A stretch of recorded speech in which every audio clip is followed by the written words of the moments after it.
Hi there, this is Tank Girl, and I have here the monolith from 2001: A Space Odyssey.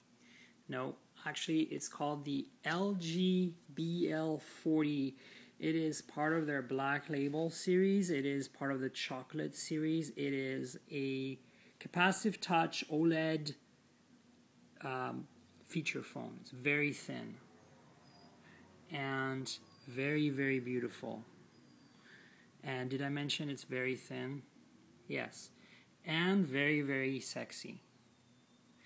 And very, very sexy. And very, very OLED. So, as you know, I recently reviewed the LG Arena, which is a bit of an older phone. It is also a premium feature phone from LG. I kind of question the concept of premium feature phones because all I can think of every time I get one in my hands is that the hardware is fantastic. I mean, spec-wise and aesthetically, these two phones, this and the Arena I reviewed, are incredible. The camera uses a Schneider-Kreuznach lens with autofocus, dual LED, well actually single LED flash. Takes decent pictures, I'm sure, since the Arena did a good job. You know, it's super thin, gorgeous, has Wi-Fi, GPS, 3G, Bluetooth, everything you need. This is both capacitive, this has OLED, the other one doesn't. So you kind of ask yourself, like, why didn't they put Android on that? Or why didn't they make that into a Symbian phone? Or why didn't they do something to make it a smartphone? Instead, you're stuck with Java. And so, yeah. That's kind of my take on these, but it's so gorgeous. I mean, look at this phone. Look at this. You don't know if you can see it here, but underneath this red cap here, there's actually like designed lines into it. I don't think the camera can even capture. There you can kind of see it now. These horizontal lines running through this piece of red plastic. It's just like the amount of detail, the shape of the camera button.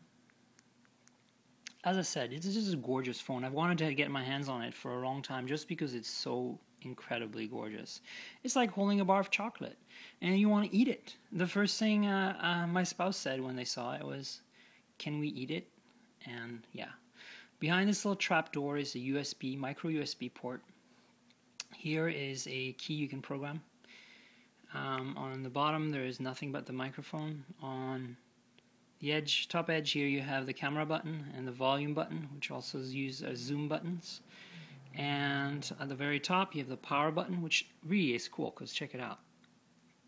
It actually, you can't really see it, it's too bright in here, but it lights up.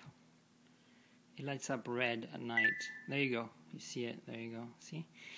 And then you have speaker and front-facing VGA camera there. And I don't know, I just did something. And on the bottom you get the LG logo. The back you have the beautiful Schneider-Kreuznach 5-megapixel camera. And that's it. Now underneath here, let's see if I can open this up with one hand. It'll be interesting. Maybe. Maybe not. No, I'm not sure I can do this. No, I don't think I'm going to open this with one hand. Basically, there's just the battery and an SD card slot, and of course, the SIM card slot.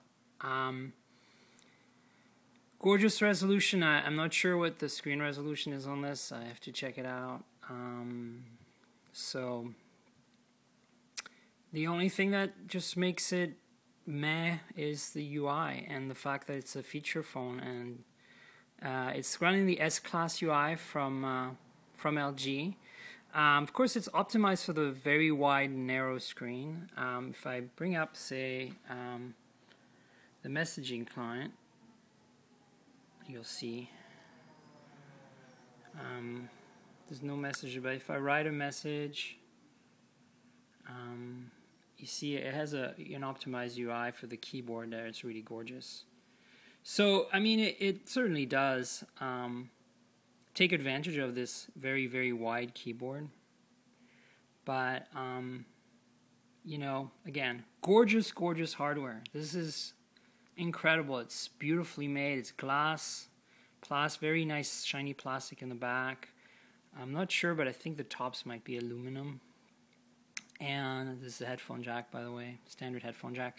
It has all the features you'd want: Wi-Fi, GPS, 5 megapixel camera, 3G, Bluetooth. You know, it's a pretty decently fast processor. I'm not sure if this has 3D acceleration like the Arena did, but the bottom line is great, fantastic hardware. I just love it, but I'm so disappointed to have to deal with this UI. I mean, why make a feature phone with this kind of hardware? Why not give us Android on this or something? I mean, it's pretty, but yeah. Comes with Google Maps, as you can see up here. I'm on the Arena. The problem was that you couldn't update it. You had to like play with the jar file so that it would update. I'm wondering if it's going to be the same here again. Here's their S-Class menu. So each of these bars has more items on it. You can scroll through. As you can see, it's very responsive. These are very nice, but nonetheless, you know, here's the Wi-Fi and Bluetooth. Yeah. So I'm primarily interested in the camera performance on this phone. A coworker lent me this, and the same coworker who lent me the LG Arena, and I'm looking. Oh wait, here. In this view, it's a different angle. This is a European device as well, so it only has 3G on the European bands. I've got it on AT&T right now. I've got a SIM in there, but it's on Edge only but it's connected to Wi-Fi to my home's Wi-Fi network. There's no version of this phone with US 3G as far as I know. So that, you know, it's probably not something you'd want to import because you would be stuck with 2G.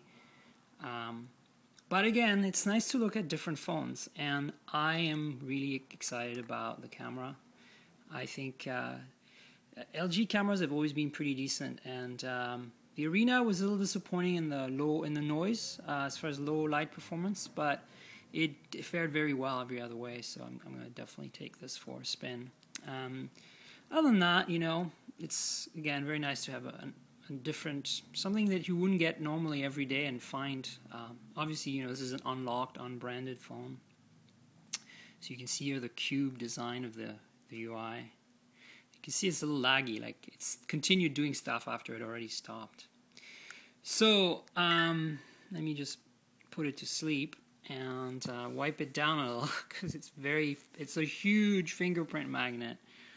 As you can see though, it's very beautiful. I'm also probably going to try out the music. Another thing is, like the Arena, this has eight, I gotta check. It's got some built-in memory. So you don't need to install an SD card to use it. It has some flash memory built in. And in addition to that, you can install an SD card. Actually, let me just show you the micro USB slot here. Let me see if I can do this with one hand. There you go. It just has a little door that slides like that. See, look at that. It's really well done. So yeah, it feels, you know, like something super luxurious. Almost feels as nice as a Ver 2. Well, I'm exaggerating, but anyway, yeah. Stay tuned to my blog, tankgrl.wordpress.com. That's tnkgrl.wordpress.com. I will have a camera review and my opinion, my thoughts on this phone soon. All right, cheers.